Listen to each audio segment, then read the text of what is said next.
So I am excited today that we have Nathaniel Stinnett here.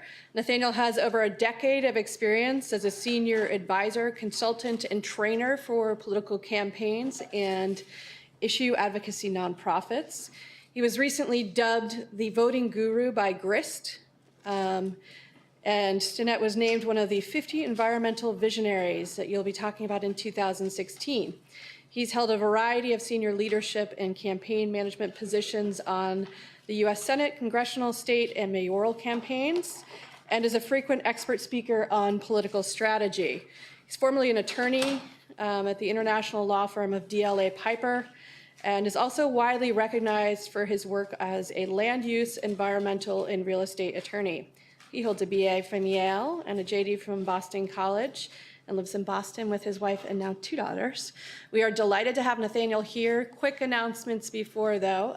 For those of you who do not know me, I am Jennifer McFadden, Associate Director of Entrepreneurial Programs. You are in my class, Founders Practicum. So there are students, if you guys want to raise your hands, who are SOM joint degree students who are working on ventures for credit, one of whom, Ariel Hoodies, is doing a podcast this Friday at 3:45 at the end of our podcasting conference.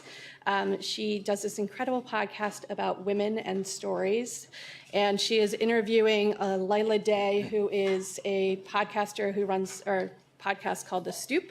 So you can find her podcast at arielhudes.com, Hudes.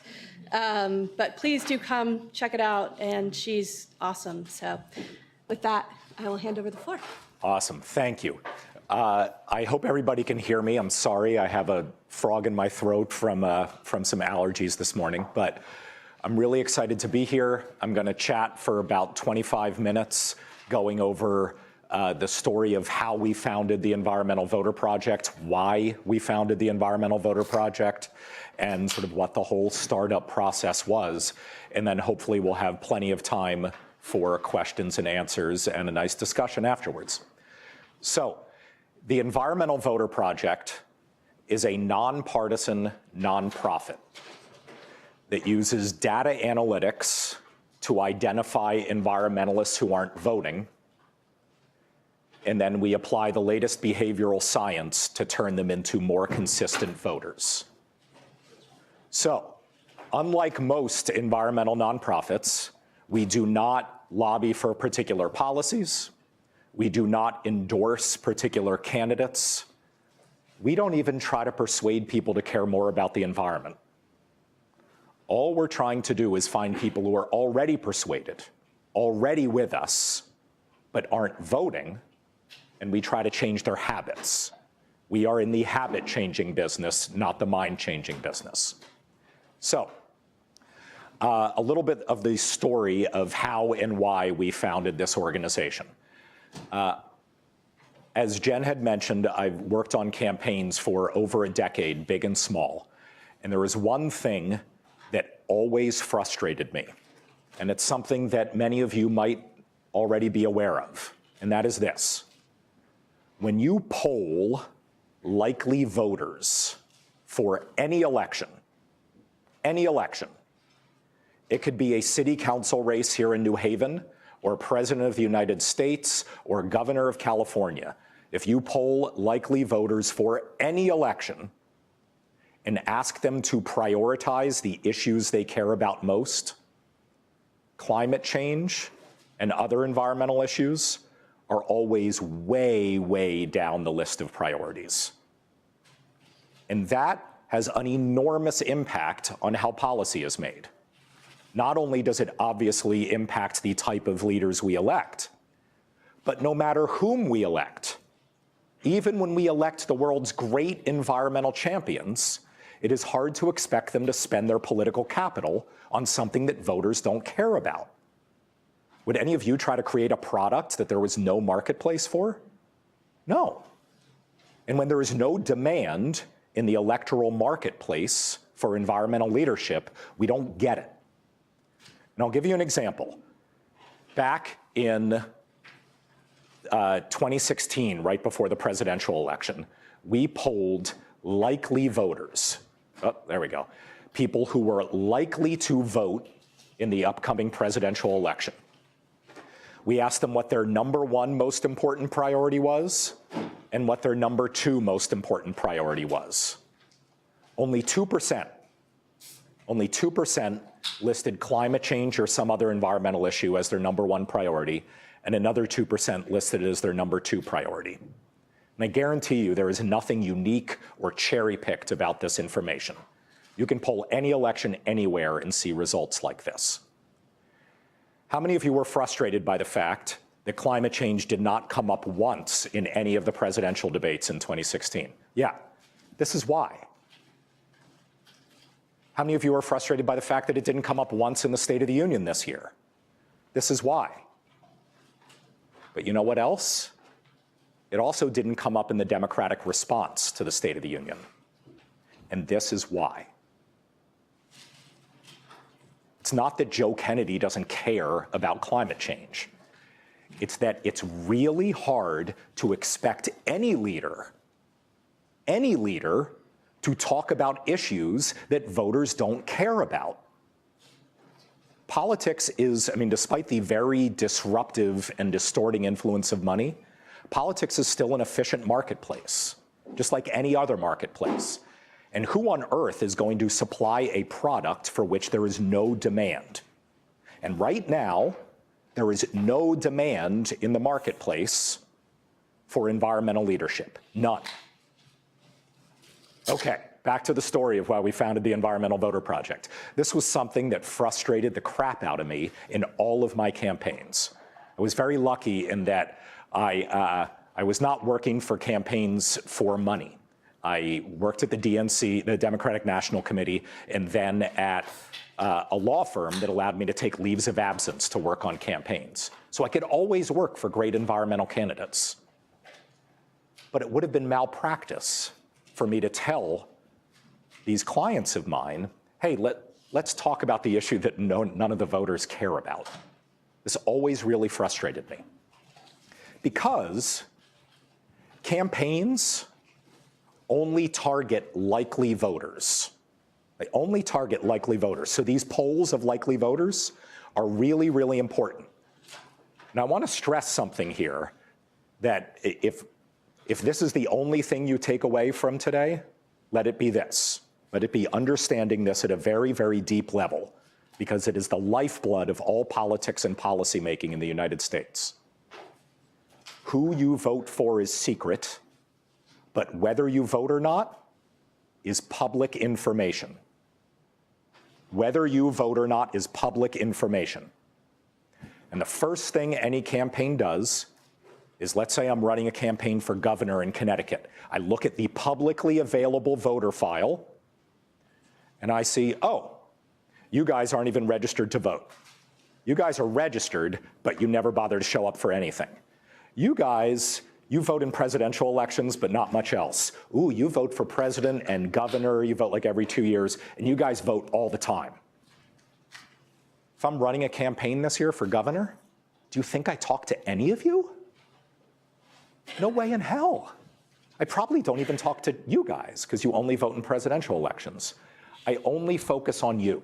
I only focus on you. And that's so important to understand. And again, it might sound cynical, but we accept it. We accept it in every other aspect of our lives. I mean, we wouldn't expect Ford to try to market cars to 3-year-olds. 3-year-olds don't drive. We wouldn't expect Starbucks to sell coffee to people who don't drink coffee. Why on earth would we expect politicians to care about non-voters? No, they care about voters. And so campaigns only target likely voters, which means, of course, I'm not going to poll any of you to figure out what you care about. I'm only going to poll you guys. And right now, everybody knows what I showed you in that last slide. It's the easiest thing in the world for politicians to poll people who are likely to vote in the election they care about. And everybody knows that information I just showed you. Everybody, people who care about the environment and people who don't care about the environment, know that voters list it as a very low priority. So why on earth produce policy for which there is no demand in the marketplace? This is something that really frustrated me. And to be honest, I didn't really think that there was a solution. And I'll I'll freely admit this to a bunch of entrepreneurs. I am a very reluctant entrepreneur. I am not the type of person who was always dying to start my own thing. I went into this kicking and screaming. But what happened was I got off of running a mayoral campaign in Boston and was taking some time off before going back to my law firm because my wife and I were expecting our first child. And purely by chance, I stumbled across some data that totally blew my mind. I was working with a friend of mine who's a prominent political pollster, and I realized that just because very few voters prioritize climate change and the environment does not mean few Americans prioritize climate change and the environment. And I'll say that again because it's important. Just because too few voters prioritize climate change and the environment doesn't mean too few Americans prioritize climate change and the environment.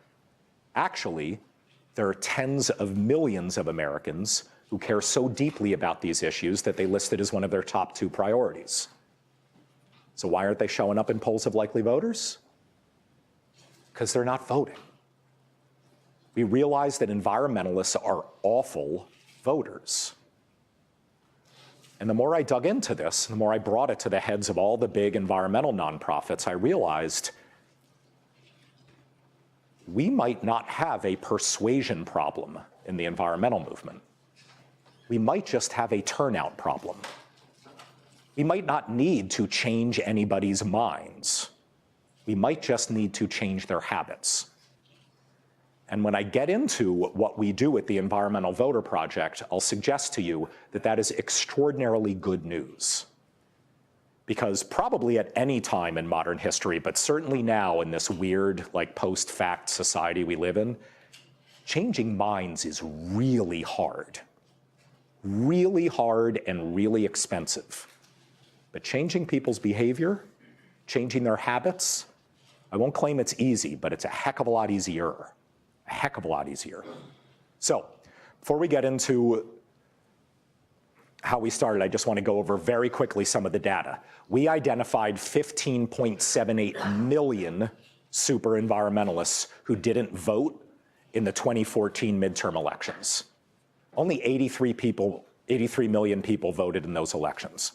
I will very briefly, towards the end of this presentation, get into how we identify these people. But just to be very clear, I mean it in like the most disturbing Orwellian sense. Like we literally know who all these people are by name and street address.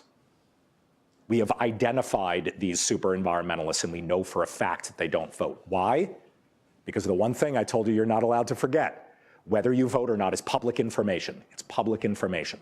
So we know these people aren't voting. What does this mean in context? We now have a pretty round number of registered voters in the United States. There are 200 million registered voters. In 2014, only 83 million people voted. Of those 83 million, only about 4 million were what we would call super environmentalists, people who list climate change or the environment as one of their top 2 priorities. Those 4 squares do not drive policy, guys. They do not drive policy. They just don't. 2016 presidential election was a little bit better news, but still pretty crappy news. We had about 136, 137 million people vote. Of them, about 10 million listed climate change and the environment as one of their top 2 priorities. So what does that mean? That means there's another 10 million super environmentalists who are already registered to vote. Already registered to vote. They're just not going out their doors on election day. And remember how I went over how this leads to pretty dramatic policy impacts. Because if you are running for office in a midterm election, you don't care what all 320 million Americans feel. You don't care about what all 270 American adults prioritize. You don't care about what all 200 million registered voters prioritize. You only care about the 80 to 85 million people who are likely to show up. So at the Environmental Voter Project, at its most basic, what we do is we don't try to turn any of these dark blue squares green. We don't try to persuade voters of anything. All we're trying to do is we identify those people up at the top, those already persuaded, dyed-in-the-wool environmentalists who just aren't voting, and we try to change their habits. We try to push them into the electorate. Now, the reason I thought it was important to start an organization like this is because nobody was doing it. And nobody was doing it for actually some good reasons. The first is this. If you are an environmental nonprofit involved in the political space, chances are you have built sort of one of a few theories of change. Maybe you concentrate on impact litigation to change environmental policy. Maybe you lobby policymakers. Maybe you endorse environmental leaders to try to get them elected. The issue is, when you do any of those things, it actually doesn't make sense to talk to people who are unlikely to vote. If I'm trying to elect you governor of Connecticut, my only goal is to get 50% plus one of the market share of people who show up to vote on a Tuesday in November. That's it. My goal is not the long-term health of the environmental movement. My goal is just to make sure you win. And so what that means is, what I can't do, what's your name, I'm sorry? Becky. What I can't do is I can't say, Becky, I'm sorry we lost yesterday, but I spent half of your money talking to people who I was pretty sure weren't going to vote. That's probably why you lost. And I apologize, you don't need to hire me next time. You can't do that. Similarly, if I am an endorsement organization who has recognized that Becky is an environmental champion, and I've told all my donors, you need to fund our work to get her elected, I also can't go back to all of you and say, well, you know, I spent most of your money talking to people who we knew from their public voting histories were not going to vote. You can't do that. If your theory of change is, hey, let's elect the right people and we'll get the right policy, you can't talk to non-voters. The problem is, as wonderful as Becky might be, if we do elect her, it's still going to be really hard for her to push and spend her political capital on something that voters don't care about. And so if no one is just trying to change the overall demand in the marketplace, if no one is trying to change the power that environmentalists have among voters, not among non-voters, well then we'll never be able to break out of this cycle, and we'll never be able to get the leadership that we'd like. And so we realized not only was there a real need for this, but nobody was addressing it, and no one probably could, because they had built their organizations around an alternate theory of change. That, by the way, is important. I'm not going to claim that electing good environmental leaders is not important. It is extraordinarily important, but it's nowhere near sufficient. Nowhere near sufficient. So, how did we start? We crowdfunded $400,000 to launch in the fall of 2015. And all we wanted to do was have a year-long proof of concept to show that we could do essentially the first two of these three things. Accurately identify super environmentalists who weren't voting, and then mobilize them to become better voters. The third thing, habit reinforcement, was more of a long-term thing that we weren't sure we could show in the first year. That's all we wanted to do. The good news, though, is when you don't care about trying to persuade someone to vote for someone else, if all you're trying to do is measure those two things, you can actually do something that almost nobody else in politics can do, and that is bring real scientific rigor to all of your metrics. Right? If I'm trying to elect Hillary Clinton president, and I spend $100 million on really sexy TV ads targeted to you guys, I still don't know who you vote for on election day. Nor do I know if my ads had an impact on that decision. There's some sort of indirect evidence that I could point to, but it is at best indirect. The great thing about what we were planning to do in our proof of concept was we could essentially prove both of our things with real scientific rigor, and this is how we did it. The first thing, how do we accurately identify environmentalists who aren't voting? Well, we build very sophisticated predictive models. We don't have lots of time to go into this because I'm only going to talk for about 6 more minutes before we have our Q&A. But big data has revolutionized politics. I know you guys are sick of hearing about big data and machine learning and all this stuff, but rest assured that we live in a really invasive Orwellian political society now where campaigns know thousands of consumer and behavioral data points about most voters. They really do. And for all of you who felt really uncomfortable about what Cambridge Analytica was doing, you should. They're thieves. Like they literally stole data.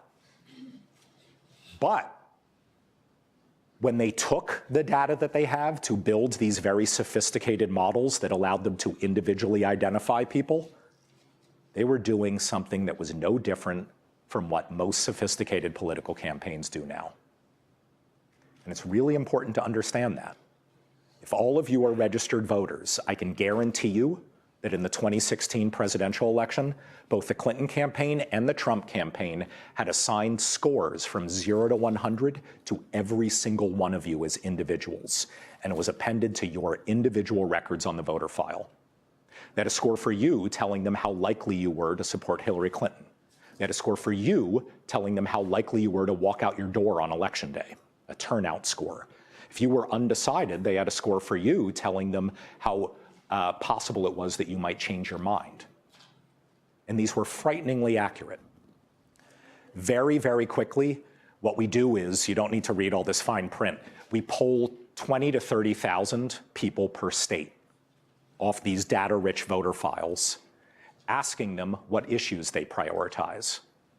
And then it's pretty easy for data scientists to look for the hidden patterns and correlations. They can say, oh, look, people who are forestry employees have a really high likelihood of caring about climate change. Ooh, and if you only use a cell phone and gotten rid of your landline, that's also pretty high.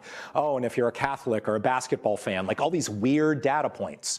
And then they can put together distributions and they can say, oh, so this is Florida, I think. This is every registered voter in Florida.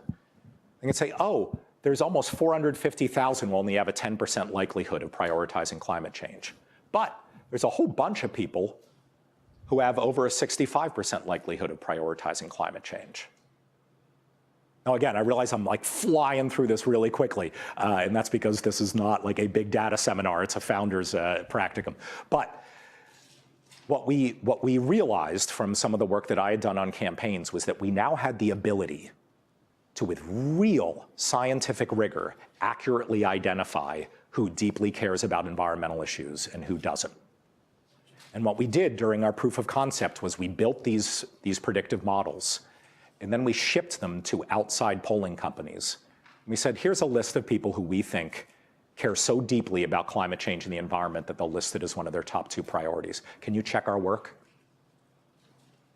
Off the top of their heads, 89% of the respondents came back listing climate change and the environment as one of their top 2 priorities. So boom, we succeeded on that. The second thing that we wanted to do was we wanted to prove that we could isolate the ones of these who were poor voters and change their voting habits. Now the isolation part, you don't need to be a data scientist to do. Why? Because whether you vote or not is public information, right? We could just find these super environmentalists, put all the good voters over here and say, don't worry about it, the Sierra Club's gonna talk to them, we're gonna concentrate on the really crappy voters. And then what we did was, we ran what's called a randomized control trial. And I'm going to very quickly fly through this, and forgive me for all of the behavioral scientists in the room for me making this very, very simple. But what a randomized control trial is essentially, let's say we identify 1 million poorly voting environmentalists. What we do not do is immediately start talking to all of them. Instead, before we talk to a single one, we randomly remove 20% and put them in a control group. Now, these people are non-voting environmentalists, just like these folks. And through a randomized process, we removed them and set them aside. We don't talk to these people. We only talk to the remaining 80%. We called them, we texted them, we canvassed them, we sent them digital ads, we sent them direct mail. Then the election happened. We still don't know how we did.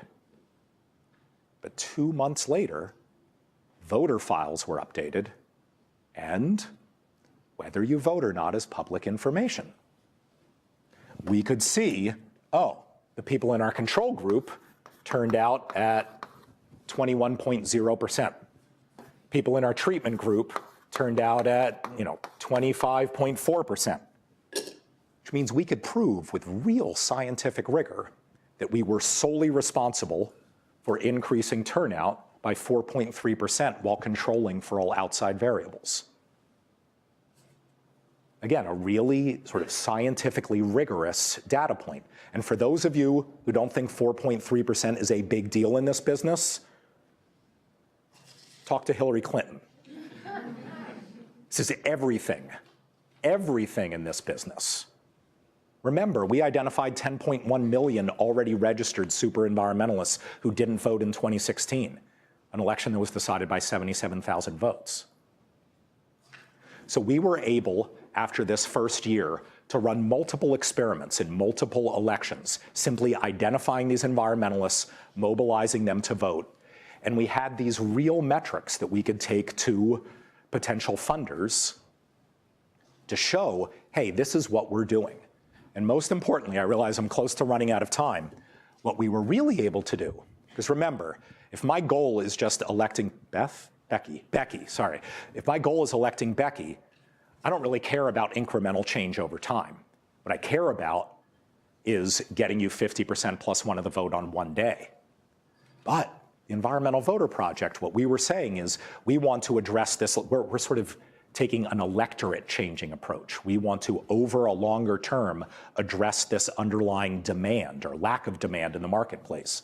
So what we were able to show in that first year, because as I hope at least some of you know, you have many elections each year, not just presidential ones.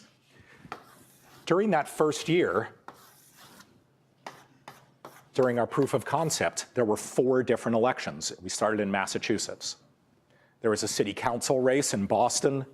There were the Super Tuesday presidential primaries in March of 2016. There were some special state Senate elections in April, and then the presidential general.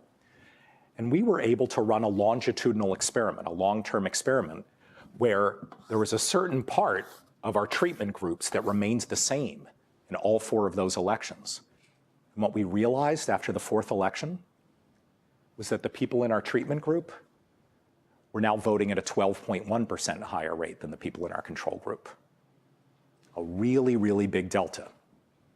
Now, for a whole bunch of reasons, this has to be a nonprofit. Campaigns, as I've said a few times now, have very different goals. They are not necessarily worried about the long-term health of the environmental movement. They aren't necessarily caring about incremental change over time that leads to something big 3 or 4 years from now. They're worried about getting a majority of the market share on one Tuesday in November. And so this wasn't something that we could sell to one campaign. And to be honest, they could do a lot of the stuff that we're doing. There's nothing proprietary about this. But there was a real need for this in the nonprofit space. There was a real need for this in the environmental space because people recognized that no one was going to deliver this product we wanted. No one was going to make really aggressive, leading environmental and climate policy if there was no demand in the marketplace of voters. And so that's why we chose to make this as a nonprofit, and we ended up realizing sooner than our first year was over that we were just hitting a home run. And so we expanded into Georgia last spring, and then this fall we expanded into Colorado, Florida, Nevada, and Pennsylvania. Very, very quickly, I want to, then I need to finish, a really interesting counterintuitive thing that I wouldn't say we discovered because a lot of other behavioral scientists are zeroing in on this around now too. The Environmental Voter Project, want to know what we never talk about? The environment. Because remember, we're pretty confident in the accuracy of these people we're identifying. And if I know that 9 out of every 10 of the people I identify as environmentalists truly are super environmentalists, well, I could talk about chocolate chip cookies if it gets you to vote, right? Like, all I care about is changing your behavior. And what we've realized is using social pressure and peer pressure, simply saying things like, hey, last time there was an election, do you know that 85% of your classmates voted? Simply using messages like that were the most powerful drivers to action. So that's what we do. We're measuring our short-term effects, our long-term effects. We're having a pretty significant impact. And finally, I know you wanted me to talk a little bit about scaling. This past year, we targeted 150,000 of these poorly voting environmentalists. So this was in 2017. We're now scaling up to 2.4 million. Because we've identified in these 6 states, Nevada, Colorado, Georgia, Florida, Pennsylvania, Massachusetts, 3.05 million super environmentalists who are unlikely to vote. Now, why are we only targeting 2.4? Because we still run randomized control trials wherever we work. We still want to be able to prove to our donors, who are individuals, some public charities fund us, but we want to be able to prove our impact to them. And so our hope is to eventually scale up to about 22 states.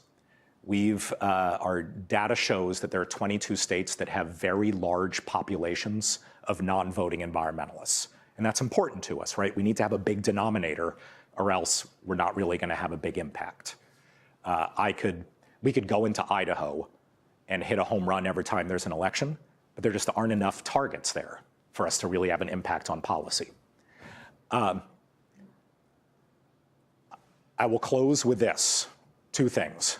One, I realize that this is an academic environment, but just from a pure civic engagement perspective, please do not leave today thinking like, oh, this Stinnett guy told me that environmentalists aren't voting, like this is awful, we're all going to hell.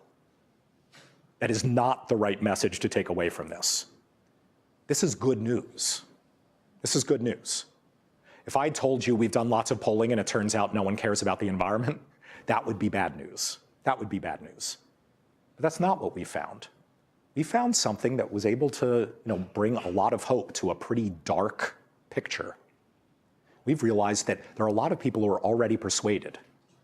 We just need to change their minds. We just need to change their habits. And as I said, I will not claim that's easy, but it's a heck of a lot easier. Changing habits is easier than changing minds. And that's the point of leverage that we focus on at the Environmental Voter Project.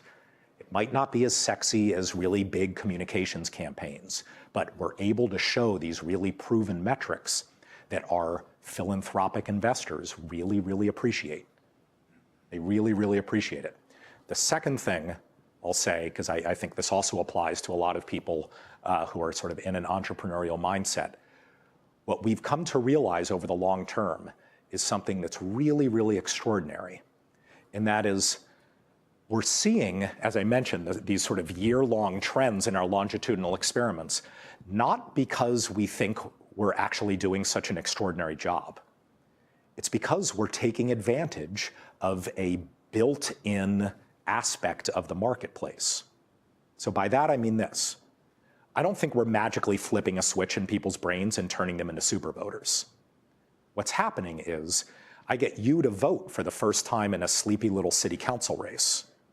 2 months later, there's a neon sign next to your name in the public voter file.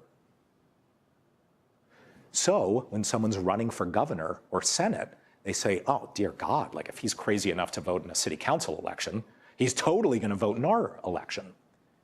And so what we're seeing is the cavalry come in. We're seeing all of these well-funded campaigns start to turn out our voters at no cost to us. It's like amortized success almost. And we're graduating them out of our target populations. There are 4% of our targets in Massachusetts, where we started over 2 years ago, who we no longer even talk to. because they now vote with such consistency, we're confident that the people we really care about, policymakers, target them all the time. So I went a little bit over, I apologize, but that's the Environmental Voter Project. That's why we started. That's the problem we're trying to solve. That's how we solve it. We've got a little bit more than 20 minutes for Q&A, and I'd love to hear your thoughts. I'd love to hear your questions.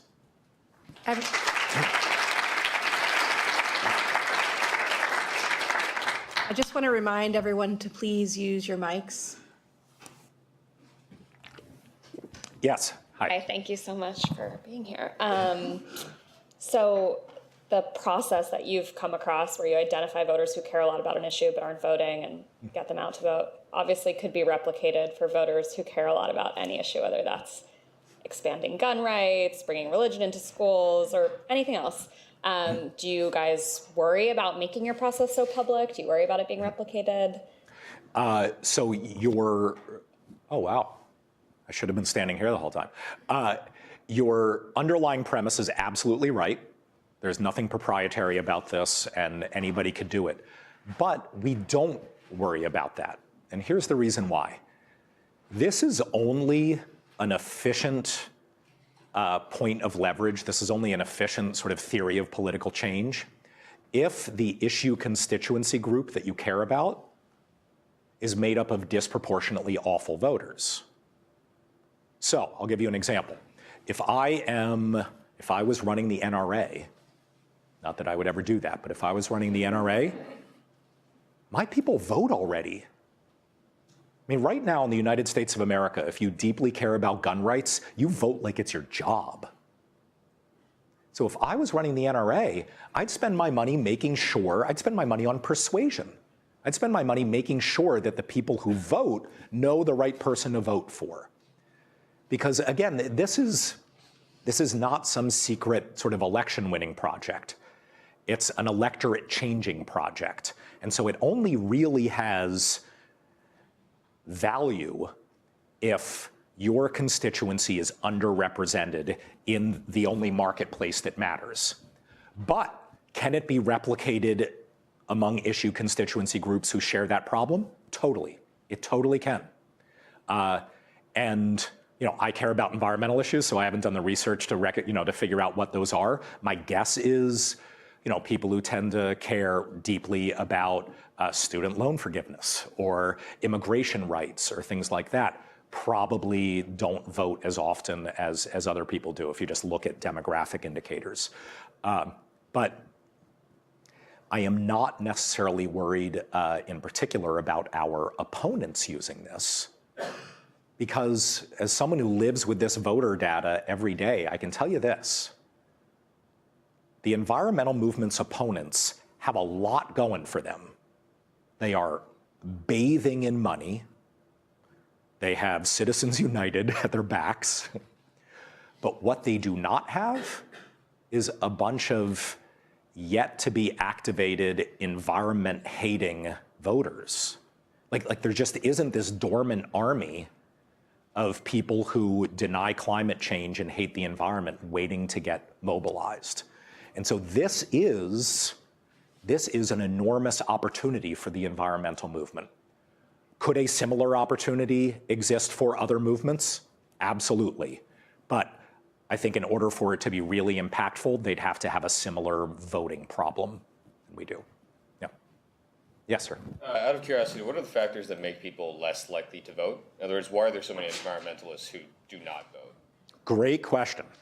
And I'm going to give you a very honest and very unsatisfying answer. Not only do we not know, we will probably never know. Here's why. As I showed here, it's pretty easy for behavioral scientists to set up an experiment that tells you how to get someone to take an action, right? Like I can test whether giving you a $5 coupon is enough to get you to buy something as opposed to a $10 coupon. What's really hard, at least with any scientific rigor, is to set up an experiment that tells you why someone is not taking an action. Why is someone not voting? Why is someone not exercising? The best you can do, really the only thing you can do, is just ask them. And what do you think happens when you ask people why they don't vote? They lie their pants off. They lie their pants off. Remember, and I'll say it for like a 7th time, whether you vote or not is public information. You ask like the crucial question, and we've asked it ourselves many, many times, and we ran lots of studies. And what we realized was a few really interesting things. So I'll just very briefly go over one sort of set of studies that we did. We identified a whole bunch of environmentalists. Half of them, I'll make you guys the really good voters this time. Half of them never missed an election. The other half of them had been registered for at least 5 years and had never voted once. Not once. We asked everybody the same set of questions about civic engagement, the importance of voting, things like that. And we learned some really amazing things. The first was this. Everybody answered all the questions the same. We asked the super voters, do you think it's important to vote in every election? They said, oh yeah. We asked the people who had never voted, do you think it's important to vote in every election? They said, oh yeah. We asked the people who had never voted, do you think that politicians care about the issues that you care about? Like, no, they don't care. Do you think politicians care about the issues you care about? No, they don't care. Do you think politicians are responsive to environmental concerns? No, they're not responsive. These guys said, no, they're not responsive. No matter what we tested, it was really hard to figure out what made these people different from these people. The only question that was unique in this survey was we asked the people who we knew for a fact from their public voter files had been registered for at least 5 years and never voted once. We asked them an open-ended question, which is kind of expensive in polling. We said, when you don't vote, what are your reasons for not voting? The overwhelming majority, I think it was 78, 79%, said something to the effect of, oh no, I always vote. Now remember, we know for a fact that these people have never voted once. And we thought they might lie, so we actually had a backup question ready. We said, oh, okay, well, you know, on the rare occasion that you don't vote, what are your reasons for not voting? Because again, like you asked the crucial question, we were trying to figure out what's the problem here? Why aren't these people voting? A smaller majority, because we made it easier by asking the question that way, easier to be more truthful. A smaller majority, but still a majority, still over 50% said, no, you don't get it. I always vote. They lied their pants off. So the honest answer is it's a black box. We don't know why these people aren't voting. But these liars over here, they did give us some really important piece of information, didn't they? You guys still buy into the societal norm that voting is important. You still buy into it so much that you'd lie your pants off to a poor volunteer over the phone over and over and over again. You want to be thought of as good voters. And that doesn't tell us why these people aren't voting, but it does give us a clue into one of the most powerful ways to change their behavior. And that's to use peer pressure and use social pressure and take advantage of that societal norm that they still buy into. And that is why I just very briefly mentioned the Environmental Voter Project doesn't talk about the environment. We've tested it. Believe me, I would love to talk about the environment all the time. It's really important to me. It doesn't work. It doesn't get you guys to vote. Having a rational discussion about the value of your vote, like it's some cost-benefit analysis, is a fool's errand. But instead, taking advantage of the type of person you want to be and the personality you've built for yourself and the societal norms that you adhere to, that is a really powerful behavior change agent. It's something I'm going to be going over a bit this afternoon in the Sci-City Behavior Change Workshop. But at its crux, that's what we do at the Environmental Voter Project to change behavior. And it's what a lot of people who are trying to change people's behavior focus on. They find societal norms that you try to adhere to and take advantage of that. Like, probably none of us want to be caught eating our lunch with our mouths open, right? Like that's a societal norm that we probably want to adhere to. Does that mean we like never eat with our mouths open? Like, no, of course, like we deviate from that norm. But you can take advantage of that to change people's behavior. You can let people know how many of their neighbors do that. Another societal norm, unless you're a sociopath, you probably want to be known as an honest and trustworthy person, right? Does that mean none of us ever lie? No, of course not. One of the most powerful tools we have and any political campaign has to get someone to vote is simply to go up to them, say, do you intend to vote? Oh, you do? Great. Will you sign this pledge card saying that you're going to vote? And then they mail the card back to them. We do this at the Environmental Voter Project. The power in that reminder is not reminding you that there's an election coming up. It's us saying, don't you want to follow through on your promise? Don't you want to be an honest and trustworthy person? Look, I have it in your own handwriting that you promised to vote. Tuesday is your opportunity to follow through on that promise. And by the way, whether you vote or not is public information, and we'll follow up with you after the election. Yes, sir. So I have two quick questions. The first is if there's any particularly strong or interesting signals that the model you guys built has kicked out in terms of identifying environmentalists. And the second is that you've gotten really good at identifying the environmentalists, and then you apply these tried and true voter mobilization techniques.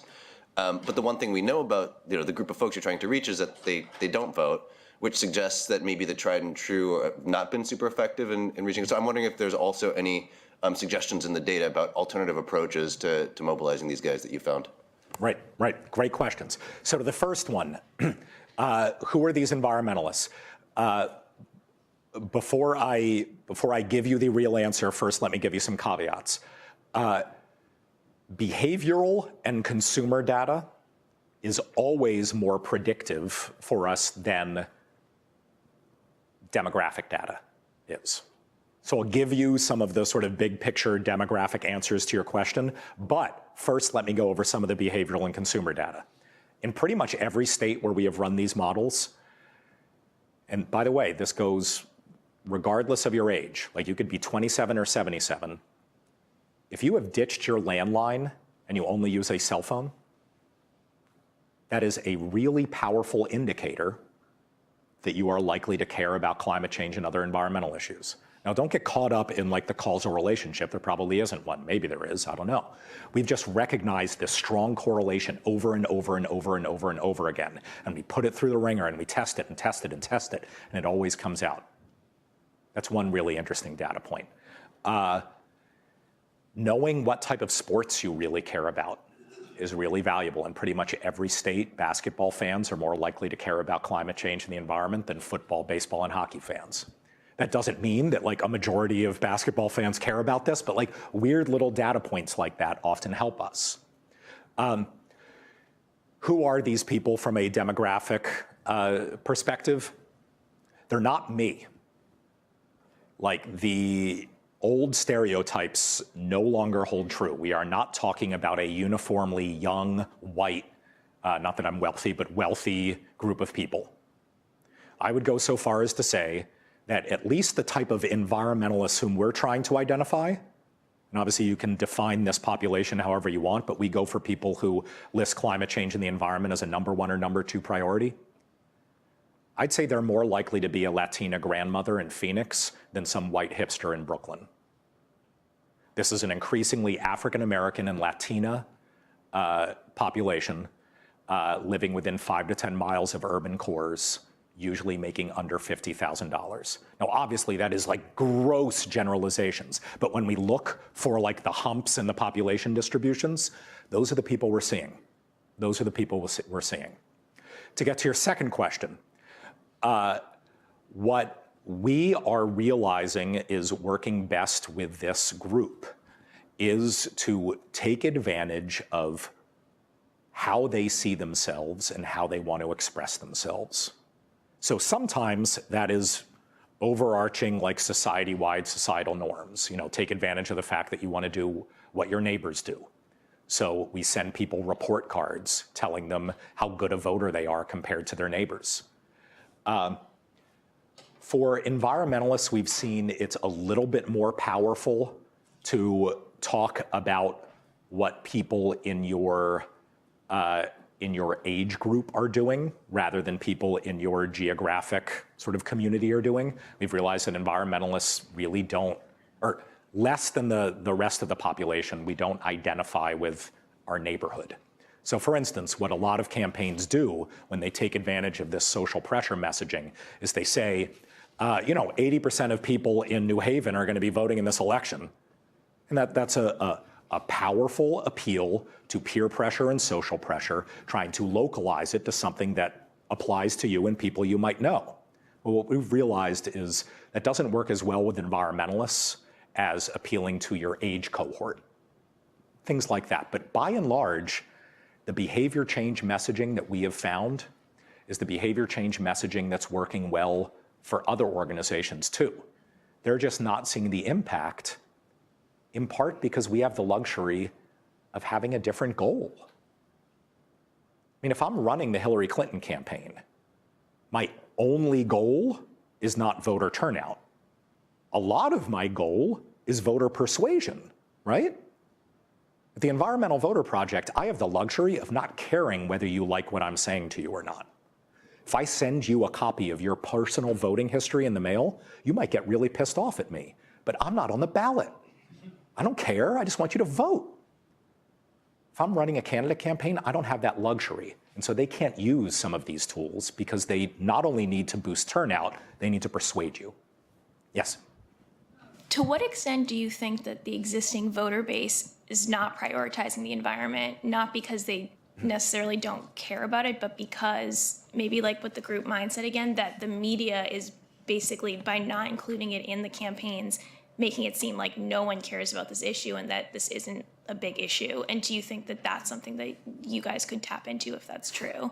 Right. So it's a great question. The honest answer is I don't know, but I imagine that that is part of the frustration.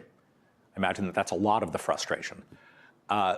But one thing that we're finding has a lot of resonance among people who express that frustration is helping people understand the power of their vote in the context of the marketplace.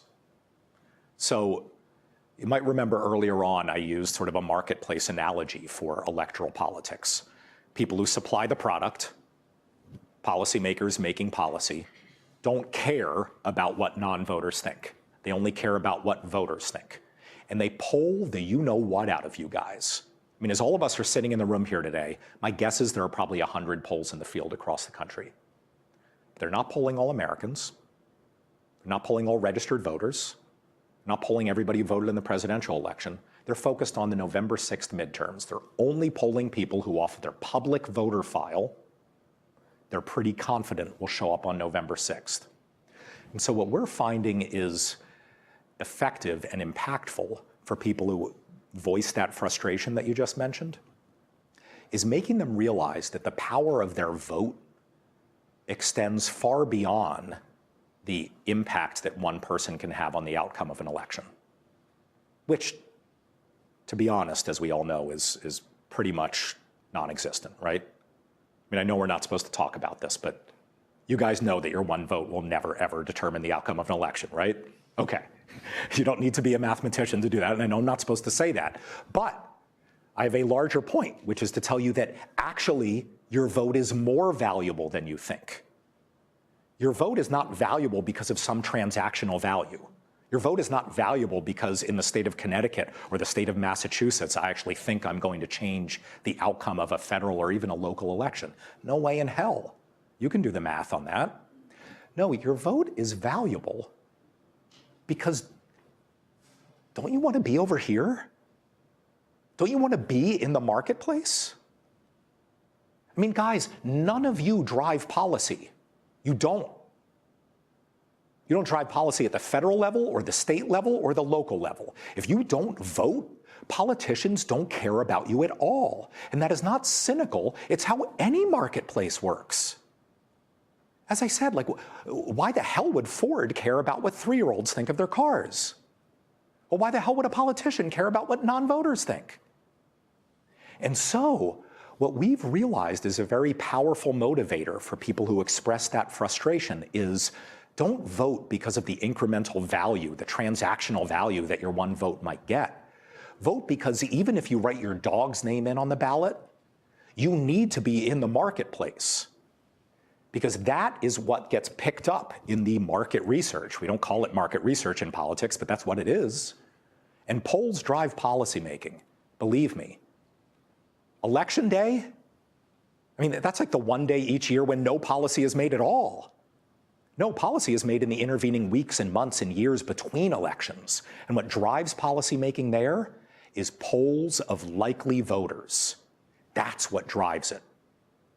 And so, yeah, I mean, I think you're absolutely onto something, that is a frustration that leads to a really harmful feedback cycle. But one powerful way that we've found people can break out of it is understanding that, like, voting is not about the name that you write on the ballot. Is that important? Of course it's important. Of course it's important that we elect the right people. But you also just need to be in the discussion, because simply by being a habitual voter, you become a first-class citizen in this country. And those are the people who drive policy. And believe me, like, Democrat or Republican, like, politicians go where the votes are. And again, that's not cynical. Like, it's literally just how elections work. Like, you go where the votes are, you don't get elected. It's that simple. It's that simple. It wasn't that long ago when the true leaders on climate change in the US Senate were the Republicans. Politicians go where the votes are. And if we flood the field, if we flood the electorate with people who deeply care about these issues, it will drive policy. Just like if we drive 5,000 coffee drinkers to the door of Starbucks, they will make more coffee. They'll make more coffee. Do we have time for one more, or is that it? No, that's it. It's 12:46. Okay. We have time for one more. If people have to leave to go to class, if you can kind of quietly go, then you can go. And we'll go ahead and do one more. Okay, yes, last one. So you mentioned that you're a reluctant entrepreneur, but I think what's really recognizable is that you kind of lived and learned from the campaign system and recognized a problem there. Can you go about your process of exploring that problem and how it led you to start a venture instead of any of the other various paths that you could have taken? Yeah, I mean, to be honest, I've been talking about shame and social pressure as a behavior change agent. I think my wife shamed me into doing it. To be honest, I didn't make an enormous amount of money, but I made a decent amount of money working at a law firm. We were not going to starve. My wife and I both cared very deeply about this problem. And our kid was going to be born. And I had recognized this problem and this solution. And I got to say, it was almost like I was playing defense more than I was playing offense. It was like, am I 30 years from now going to be able to explain to my kids, like, oh, well, we just focused on something else. I don't want to make it seem like this was an easy decision. It isn't. It was really hard for me. And it's probably hard for people who aren't reluctant entrepreneurs. You build personalities for yourself. When I graduated from Yale 20 years ago, I was an opera singer. I know it doesn't sound like it now because I have a frog in my throat, but I was an opera singer. When you're an opera singer, that's a really weird thing. Believe me, it becomes a distinct part of your personality. And everybody knew me as an opera singer, and I was everybody's opera singer friend. And believe me, when you're at parties, people don't say, hey, come meet my lawyer friend. But they totally say, come meet my opera singer friend.